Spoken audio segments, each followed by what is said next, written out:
police officers in KZN to 19,000. But the population is growing and we are going down more. Thanks to who? The unions. Labor people who said we want salaries for our employees.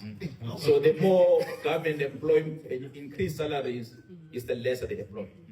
So the lesser they employ, the more crime they get.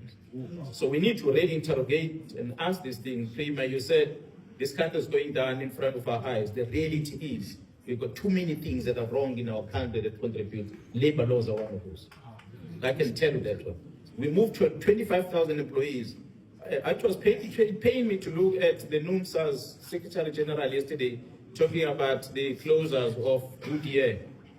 So when we have companies that are starting to shut down, you need to ask yourself, and many of them shutting down in the country, the higher the salary we need, the lesser the employment.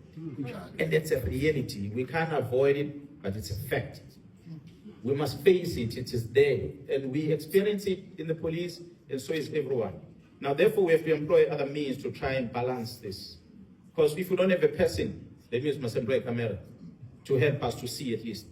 If we don't have a person, we must employ cars so that we can have more vehicles patrolling to cover the areas that people were not normally supposed to cover. And all these things need money. That is unfortunately the reality. So it's the truth that I'm glad we're all here that we'll have to face as we're talking to each other. We are yours, and we need you to guide us. If we are not behaving well, discipline us. If you're not fit for a job, fire us because we are employed by you.